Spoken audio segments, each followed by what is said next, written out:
Hi, everyone. My name is John DePietro. And I'm Bob Zagami with the Camper Report Show. And on this Camp Report Show, Bob, we're going to continue our focus on food. How's that? The Camp Report Show focus on food.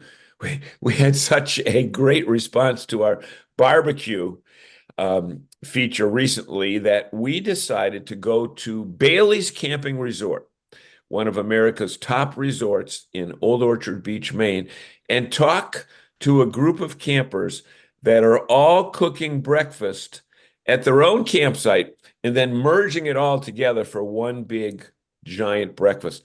I think you're going to, well, you know what? We saved you a plate and a knife and fork and spoon as well. It sounds like a Frank Palance breakfast. And Is it him and his group? him and his group, exactly. Oh yeah, fantastic. Well, look, we got a kind of a scoop. We broke it last week about a new fifth wheel from Cougar, special edition called the Hero Edition. It's being released at Hershey on September 11th, the appropriate day. And I have Scott Taylor, the product manager for Cougar, who does a great job. He did a great job with those black and solid black ones Midnight. last year. Yeah. And so I got Scott for a little while to talk about this newest special edition that should break all records with a special twist. There we go. And we've got all the highlights of the news of the week. Where do we get that news? RV Business with Rick Kessler and Ben Quiggle over at Woodall's Campground Magazine, which is owned by Rick Kessler. So the whole game.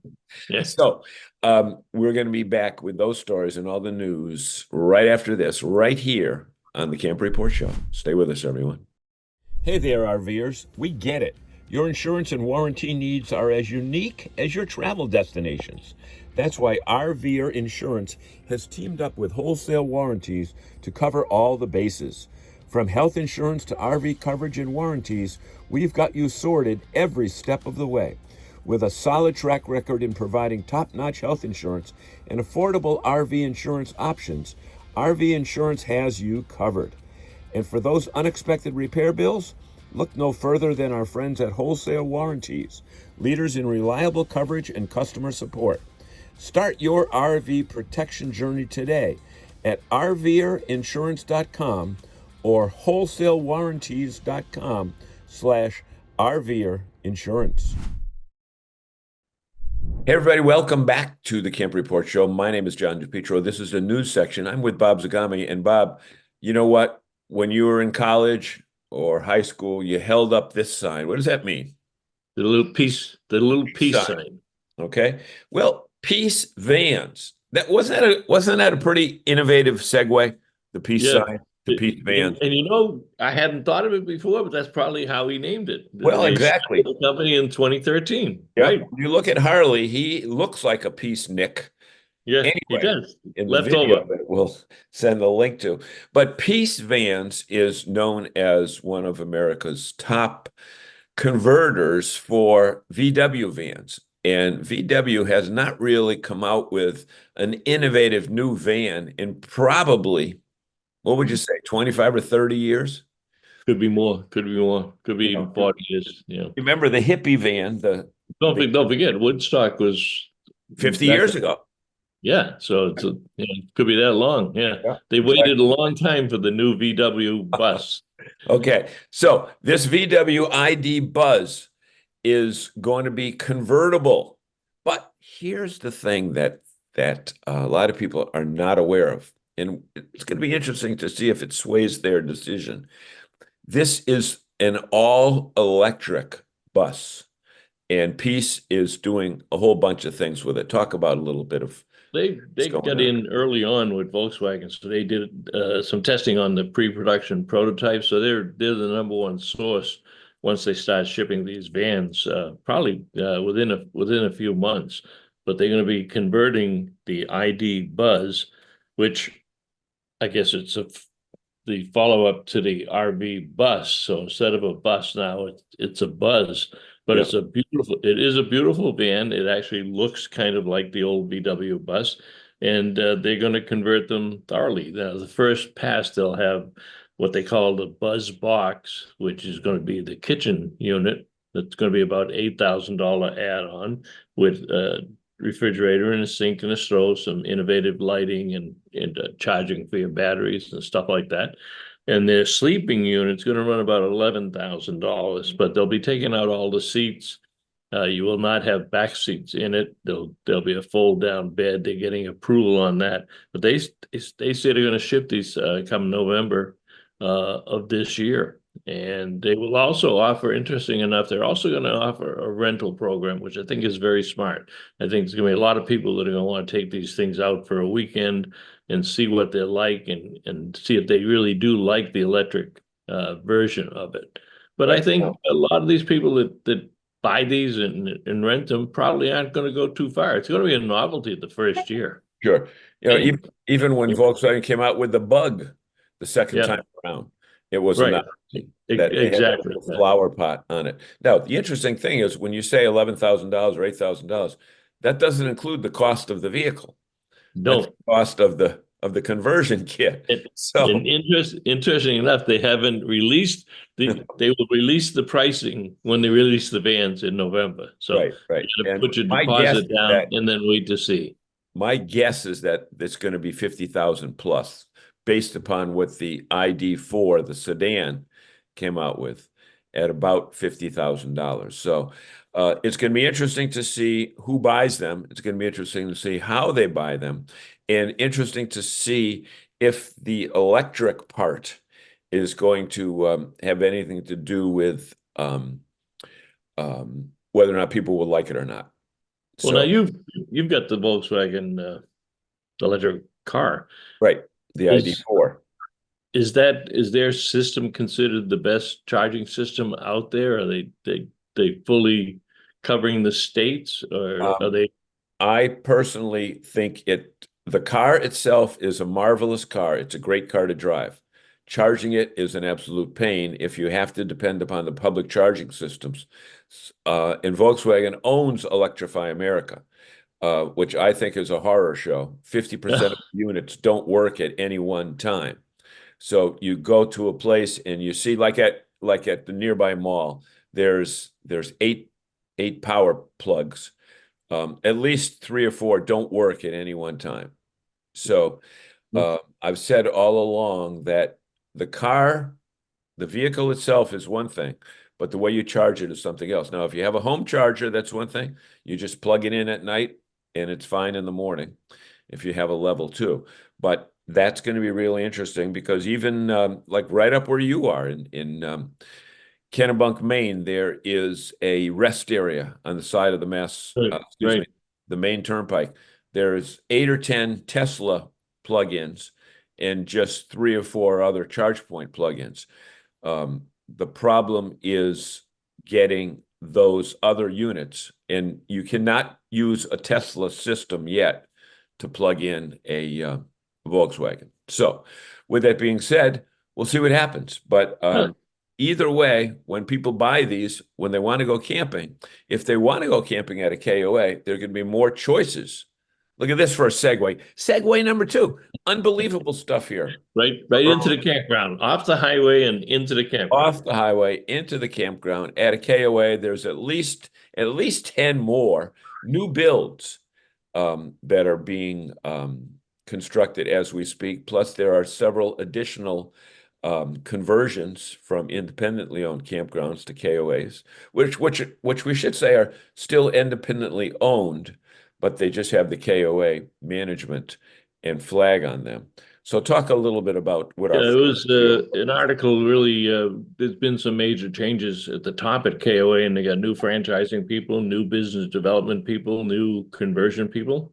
Toby O'Rourke is still CEO and runs the operation, but they've had a little shift of people there, and this was to promote the value of KOA franchises and long-term and the product marketing and support of them. But they are the largest privately owned, publicly available campground system in the United States. And they did have 10 new KOAs open. And of those 10, 5 were new and 5 were conversions. There's 10 more that are in a resale stage. And if you want to buy one, John, there's one up here in Maine at Salmon River Falls that is actually available for sale. and it will only cost you $14,500,000 to You buy the know, camper. I'll tell you, I'm going to go off topic here for a little bit, but it's worth it. How about all those people that said, well, the campers that said, when I retire, I want to own a campground. Do they know that the campground during the season is 24/7? Okay. Right? And Yeah. even in the off season, in the great state of Maine, with a short construction season, they've got a lot of work to do in a short period of time. So anybody who Well, thinks that opening a campground is an easy thing to do should have some psychological testing because it is a brutal business during the season. And you know what? People say, oh, yeah, but they're making $150 and they've got 500 spaces. That's $7,500 a night times blah. How about the rainy nights? How about the broken pedestals? How about the people that destroy things? How about the parents that when they bring their kids there, they let them run crazy? The thing with having a program like the KOA is they take all of those variables and put them into one business manual and tell you this is the way you should do it. Not the way you have to do it, but the way you should do it if you want to run a good campground. So based on years of experience. And you bring up a good point. Not only is it very expensive to buy campgrounds now, that means that it's probably not going to be the mom and pop retiree that does it. It's going to be a major corporation right. or a outdoor hospitality conglomerate that Yep. does it. But the other side of it, and whether we like it or not, is when in the old days when somebody did retire and bought a campground, they knew everybody in the campground. They were regular customers. There were no societal problems. Whether we like it or not, the problems of society leave the highway and go into the campground. So you do have people that don't respect camping for what it is and the value that it brings to the family. Yep. That you do have, some crime, you do have some drugs. It's a different ball game, and you'd almost say it requires a corporation to be able to manage that. And you know what? Again, as we stray off topic even further here, but when Ben Quiggle and I did an interview for Woodall's Campground magazine with a lawyer, a campground lawyer, who said that states are now requiring background checks on seasonal campers, not just employees, but to be a seasonal camper. Wow. They're going to have to do a background check on you because And you never knew who was coming in. People, because in those back 20, 30 years, you didn't make reservations. You wanted to stop for the night. You picked up your Good Sam directory, opened it up, picked out a campground, and went there and gave them your money, and went to your campsite. They didn't know who you were. They didn't care who you were, but you didn't have problems in the campground. You didn't have kids running through it. And it's still a great lifestyle, but society changes a lot of things, and exactly. we're one of them. If you have a person that's in there for a long period of time that is got a undesirable past, you don't want them in your campground. Right. So, very interesting. And speaking of very interesting developments, it was reported several months ago that Bent RV down in Louisiana, not Louisiana, down in the bayou. Okay, was going to be they were selling the property lock, stock, and barrel to Camping World. Well, they're not selling it right now, and they say based upon reaction that because they've been around so long, they have a marina as well. They decided to hold on to their property. Talk a little bit about that. Well, there was a lot of kickback from the customers. As they said, they yelled loud. They were loud and clear, making it known that they didn't want their local RV dealer being sold to Camping World, and it caused them a lot of issues. So what they've done is they decided they are not going to sell the Camping World. But not only that, they took out sent a letter to the Advocate, the New Orleans newspaper, because there had been such a buzz about selling that unit, that family company business to Camping World, that they said, hey, this is an open letter, and we are not selling to Camping World. They've been there for over 40 years. The RV division, if they did it, they were only going to sell the RV division to Camping World. Yep. But they have a marine division. They're a top 50 RV Business Dealer of the Year from RV Business Magazine. And the customers are now happy, and they're going to go back to supporting Catholic charities and law enforcement groups in that area. And they're all happy now that it's going to stay Ben's RV. And this isn't the first one that did this. Randy Bowling up in Iowa had that same similar type of thing with his two sons, and they sold to Camping World. And then they said, you know, we're pulling this out because they're up in Iowa. They're one of the largest dealers in Iowa. They have a tremendous fan base. And the customer said, no, you're not. You know, if you are, then we're gone. So what are they gonna buy? You know, so Randy rescinded the sale and did exactly what Ben's is doing. And I think we're at a point where you're going to see more of that. We don't see as many acquisitions given the current economic environment. And so they're not paying the premiums that they used to pay for them. So that's going to slow down a little bit. But I think the other offshoot is that we're starting to see a divide between the small independent dealers with maybe 1, 2, or 3 dealerships and the mega dealers, you know, the Camping Worlds, the Campers Inn, the Lazy Days, the General RVs. So people are going to have a very clear distinction of where they want to buy an RV. You can buy it with a mega dealer and a large corporation and all the things that go with that, or you can buy it from your family, your local business, and know the people, know your name. And a lot of people, now Ben's pulled the plug, you know, the last time, said, no, we're not going to do it.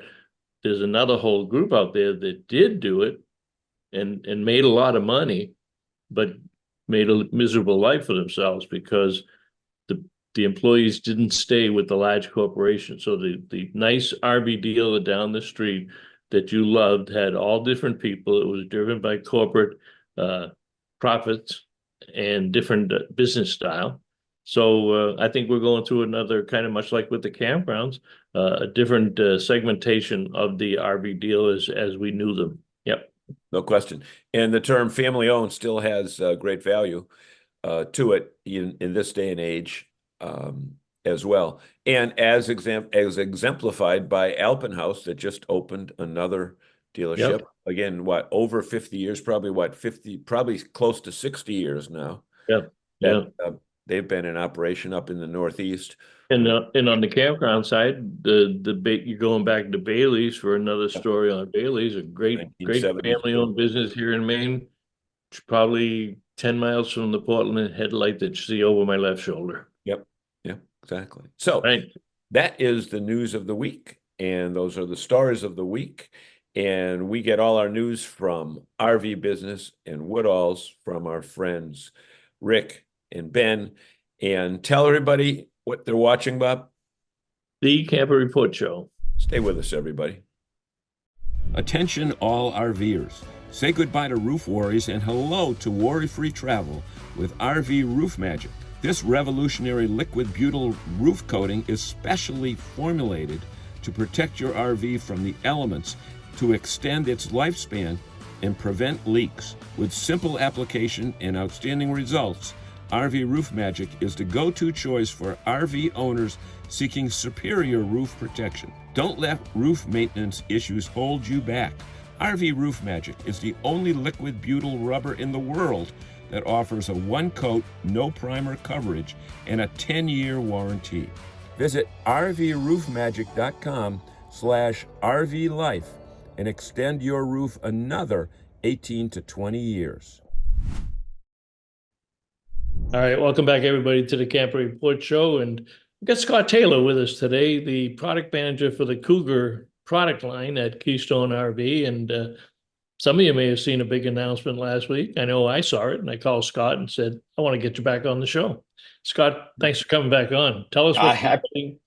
Yeah, appreciate you having me. Yeah, we're pretty excited about this one. We're always excited about anything brand new, but this one hit a little close to home, or special. It was just special to us. It started out as a concept unit. I've got some unbelievable production facilities that we can try some kind of one-off stuff, and we do it every year. We pick a unit and throw a whole bunch of new features and new ideas at it. And this one had quite a few things, but we also wanted to try a matte paint finish, which we own our own paint facility, so we can do it. Where, to my knowledge, it'd be a lot more difficult for most. So we did, and it's this matte green finish. You really, the pictures don't do it justice. When you go up to, you almost have to touch it. It just looks completely different, so automotive, so just completely different than everything else. So when we saw it come out of the paint facility, boy, my boss, my GM over Cougar, he had an idea of, we can do more with this. So he actually reached out to Wounded Warrior Project, and I'm happy to tell you that we partnered up with them, and every Cougar, calling it the Hero Edition, every Cougar Hero Edition sold, Keystone is going to donate $1,000 to Wounded Warrior Project. So we're super excited to be partnering up with them. It's one of our favorite charities, that's for sure. Yeah. It's Yeah. It's a great time to match up to, and that's not just a small donation. You've got I think you set up a minimum of $250,000 and a maximum of $1 million. That's correct, and I can tell you that we're almost at that minimum. And just from that article that came out last week, it's not it shouldn't be too hard to hit that. That's for sure. That's amazing. When go back to that matte finish, when you see it on the cars, it's really pronounced as a matte color. So it's not just like the home glossy versus a little bit of matte. That is something that when you go down the street and it's on a car, you look twice at it. Without a doubt, you typically only see that on a very high-end luxury automobile. Yep. And it's just that. It's actually it's a clear coat that has a matte finish to it, which allows us to do this. And you're right. It's, again, when you see it in person, you almost have to go touch it, just because there just hasn't really been much like that in the RV industry before. Now, did I read that it didn't really start out as a Hero? It started out as a green. Just Cougar? Green. Yeah, that's exactly right. How did it evolve? Yeah. So again, just working with my my GM, Matt Christensen, who has been over the Cougar division for some time now. Right. When we saw this, he just felt like we could do so much more. He reached out to Wounded Warrior, and that's just kind of evolved from there. Did at any point in that discussion relative to the paint scheme, did somebody say, "Why don't we make this a camouflage unit"? Of course, there's not absolutely there has certainly been that as well. And here there are going to be some people that just buy this just because of how gorgeous it actually is. And again, that's kind of how it started out. I really like the color combination, but again, we're fortunate enough to be partnered up with Wounded Warrior, and we're excited to do this. Well, Cougar is one of the best-selling fifth wheels in the marketplace. So how many floor plans are you going to gravitate, or are you just going to start with one floor plan initially to just get it out to the market? Great question. So it's actually going to be available on any of my 7 full profile Cougar fifth wheels, my full high profile segment, if you will. Okay, so they just ordered the special paint. Yes, that's it. Yeah, again, with the success that we had with launching the Midnight Edition full body paint last year, you typically don't see that in my price point, and it's been a huge success. So this has been an easy transition to be able to do something else like this, because again, we do own the paint facility, and the paint the production facilities are absolutely open to it and welcome to it as well. Yeah, and the Midnight was a great success for you too, so it gave you a good reason to go and do another one. For the people who are itching, I mean, I know a lot of people respond that I had a lot of my dealers just talk about it, even though they don't sell the product, they talk about it and say, "Wow, that's somebody's got a home run there." When can the public see it first? The public will be able to see it at the Hershey RV show, and this is where again, everything just kind of evolved, and you just see the writing on the wall. The very first day of the Hershey RV show, of course, is September 11th. So it just couldn't come out any better than how we're doing it. Are you going to have some media coverage on September 11th, or tying it together with some of the local stations, because they were close on the Shanksville crash on that day also? Yeah, you're right. That's a great point. it's still so new that here, you help me out with that, right? Help get that set up too. That makes a lot of sense. So we do plan on doing quite a bit of marketing on this leading up to open house, but we're just kind of jumping into this one right now. Well, you're hitting on all cylinders. I mean, you're hitting on September 11th. You're hitting Wounded Warriors. You got a special edition coach, and you get one of the top names that people know about in the industry. So, we're looking forward to it. I actually was able to give a sneak peek to the Cougar Owners Rally. So this was the first full-blown Cougar owner rally that our brand has had, and there was 125 Cougars out there, about 250 people. And I had a conversation. They were going to come to our factory the very next day, and I made sure that they didn't take any pictures or post anything because it's very hush hush, right? But I did ask. Yeah, we didn't want them to get out. We didn't want it to get out there that time. But I did ask that everybody, anybody that was military, first responders, what have you, get in a group photo with us. And I was blown away with how many people just from our group of 125 campers were involved in that. But Bob, I will tell you that it doesn't stop there. Even in my article, I refer to, you get goosebumps just hearing conversations, just people you work with. I had a supplier reach out to me the other day saying, I just want you to know this is probably one of the coolest things I've seen. I am a wounded warrior, and I'm so happy that we have so much of our product on this fifth wheel as well. So it just keeps going and evolving, and that's. Like I said, we're always excited about every new thing that we come out with, but this one's just a little bit special. Well, if you're this excited, I can't imagine what Matt's going to be like when we see him in Hershey. Yeah, well, he's excited about this one too. He had a lot to do with getting this to where it is today. Well, tell him he's going to have to elevate his restaurant choices when he takes John and I out to dinner. I think we have to escalate that up 1 or 2 levels based on this success. I'm pretty sure we hit our budget every time when we go out to dinner with you. You do enjoy, very nice to go out to dinner with. Yes. I appreciate it. I know you're busy. I'm glad you were able to squeeze this in, but I wanted to get something in this week's show and it's the Hero Edition of yes. Right? Correct. That is correct. All right. Any last words for our fans, Scott? Looking forward to this getting out and just more people being able to see it in person. So I appreciate you having me on. Well, we appreciate it. You guys are always good to us. We'll catch up to you later on. Awesome. Sounds good. We are at the world famous Bayley's Camping Resort in Old Orchard Beach, Maine. See, there's a sign, Bayley's. Welcome to Bayley's. And it's breakfast time. Let's go visit with some campers. When morning time comes at the campground, the TV is on and the griddle is on. We're here with Frank. Frank. Morning, all. Breakfast is special at the campground, isn't it? No, don't get any better than this.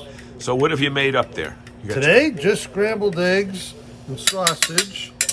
Over behind me, Chuck's making potatoes. Where's he? Fries. Right there? Yeah, and over there to your right, Richie's doing the bacon. Richie, you doing the bacon? Richard, say hi. Don't burn the bacon. Morning. Don't burn the bacon. Nope. Okay, so you're the egg man. Yeah, typically I do the eggs. Okay, how come? That's what I do. Usually, That's what you do. usually they're fried eggs, but today we're going a little different. Doing some scrambled eggs this morning. So tell us who you are and where you're from. Well, I'm Frank Valangi from West Springfield, Massachusetts. But you make your money in Agawam. Oh yeah, we own a auto repair and used car lot in Agawam. And you take your money across the river and spend it in West Side. Oh yeah. Yeah. Because there's nothing, unfortunately Agawam doesn't like retail, so there's nothing to spend money on in Agawam. They turn down malls and all kinds of stuff. But So tell us how long you've been camping, Frank. honestly, I camped all my life with my parents. And when I got older, I swore I'd never camp again because we did so much of it. So for the first years of marriage, we had a boat, and loved it, but we camped in a tent on the river. On the river, not the Agawam River, not the, No, the Westfield Connecticut River. Oh, Connecticut River, okay. And then, We got to get off this Agawam stuff. yeah. And then as time went on, we started traveling. Okay. Bought 2 motorhomes. We had a Class A toy hauler. Then we got into a diesel pusher. That Then we got Newmar, into a 5th wheel. And now I got another one on order. another one on order. Now, when you travel, Yeah. you're not a big solo traveler, are you? You usually travel in groups. Yeah, typically if we're not traveling in a group, we're meeting up somewhere. Oh, okay. Yeah. Except during the winter, my wife and I head to Florida for a few months. You just take it easy down there. Oh yeah. Okay. So this crew that you've got here, Yeah. you divide up the chores for cooking. Yeah. Usually. Yeah. You got a potato guy and a. The breakfast is usually mostly done by the guys. Actually, most of the cooking is done by the guys. Chuck over there and his wife, they were barbecue specialists. They've traveled all over the country doing barbecue. Oh, really? So we don't really like them. We just like the way they The cook. food, yeah. So we They're invited terrible them people. into our group. They're terrible people, but with good food. Oh, they know how to cook. You know, like yesterday we went out to dinner, which really wasn't very good. Right.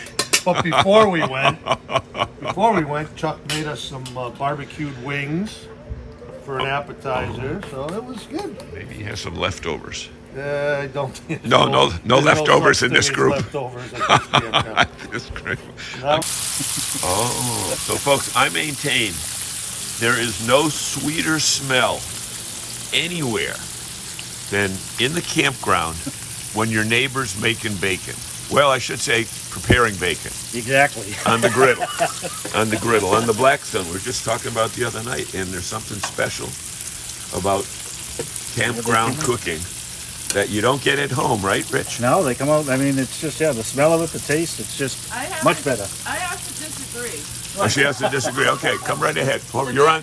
The best smell is when your husband is cooking bacon so that you can eat Right, it. right. And the best sound in the world is the lawnmower in your yard when there's somebody else mowing the lawn. No. Somebody else mowing the lawn. Okay, so are you doing bacon, eggs too, or are you just doing bacon? Oh, it's just the extra egg in case we need them. Oh, okay, okay. So you got your Blackstone.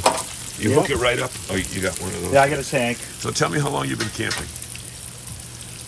This is 8 years now. 8 years. At least 8 years. And yeah. how'd you hook up with those bandits? From the Good Sam's, we all got in a, we Oh, joined the okay. club. Okay. Happy Time Sam, so we Yeah. started from that. Yeah. I know Joe Cavoso. Cavoso, so, yeah, okay. he got. Sorry to hear that. And Rhonda too, then. Yeah, and Rhonda Yeah. and Joe. Yeah, they Jason. got us into camping. I mean, we were Walter. friends with them. So tell us where you're from and what you do for a living. So I'm from Uxbridge, Mass. Grew up in Medway. Right by Mass. me. Yeah. I work at Staples e-commerce.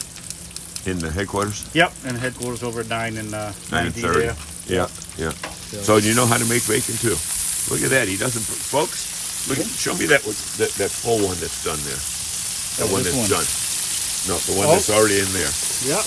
Okay. There Look at you go. folks. There's not one burnt piece, but I've got to sample it in order to make sure it's good. Okay. So we've got to sample this bacon. It's fantastic. Okay. Now look at Frank's over there burning the eggs. Yeah.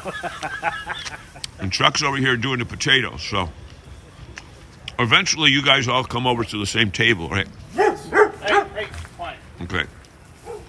So Chuck, I understand that you're a cooking pro. Yeah, we used to do, before we started camping all the time, we used to do competition barbecue throughout the country. We've been all the way to Kansas City for the World Championships and the Jack Daniels Championships. Well, for drinking Jack Daniels or putting Jack Both. Daniels in? Okay. And they've given you the Home fries? task of home fries today. Okay, but you got all these other toys. Show us your kitchen here. So we got a hell Ninja is wood this? fire grill, an air fryer, so you can air fry wings and stuff, which we had yesterday. And How are then the wings? Any leftover wings, by the way? no, and No. Then we have the Rock Box, which is a portable pizza oven. You can do wood fired or propane fired. And Jason Cole has one of those, but it's Yeah, it's a little bit different. It's uni, I think. yeah. His is uni and his is propane, I think. Yeah, this one can do either or. Okay, so what do you normally cook in there? Pizzas. We also do stuff in cast iron. We'll put in there and cook, like tater tots for appetizers. So when everything comes together, Frank does the eggs, Chuck does the potatoes. No. Who did the potatoes? Chuck did the potato. Chuck did the right. potatoes, and Rich did the bacon. Yep. Okay. So it all comes together just like a symphony. Like a symphony here. And it wouldn't be bacon unless you stole bacon along the way. Got her butter on it. And there's a couple others we toasted up some. Frank, where'd you hear about this ninja thing? I never heard of this before. That is amazing. Okay, so it all comes together at the table on the special feature about our cooking and RVing. So, Frank, Judy, what are you laughing at? Frank, you started this whole thing. You started this whole thing. So, Frank, tell us your name. I'm Frank. That's pretty stupid. Wait a minute. I think I can do some of this. Frank, Sheila, Rich. I was going to call you Chuck. How about down the end? Mike, who do you belong to? Mark. You're hearing it. Jelly, please. Okay, you're in that. Yep. You're in the paradigm. Jelly. Okay, Chuck, we met. Yep. And Mrs. Chuck? Nancy. Nancy. Stephanie. Stephanie. Judy. And Judy, you are the one who thinks that there's something better than the smell of bacon, right? No, you said someone else cooking bacon in the campground. I said, no, it's better when you're cooking bacon because Right. then you get to eat it. Right. Judy makes homemade jelly for us. Oh, Judy and jelly. Look at that. There you go. We're illiterate. So you're putting those Trappist monks out of business? I don't know. I just Want Okay. to try some? Not right now. A little bit later. Why not? Oh, I'm working. I'm working. You haven't You worked should a eat day in with your us. life. Okay, so Frank, just close us out in this segment about why cooking at the campground is so special. What do you mean? Well, that's a kind of It's a an dumb easy question. No, it's a dumb question. Okay, but you're not supposed to say that to the host. Oh. Does it get any better than this? No. good food, good Well, people. Good food, good people, great weather, right? We weathered the storm on Friday, the hurricane that was supposed to come up and wipe out the weekend. That's it. No, But that doesn't stop campers. They're going regardless. that's it. We Yep. just went out on the town during the rain and Okay, and if you went to a local restaurant for this breakfast that you've got here, I mean, you'd be paying, what, $15 each for eggs? probably more than 20. that. We eat like pigs, so probably probably $20, $25 a head. There you go. 2 hours. Did you look at your plate? Yeah, true. I was going to share with you.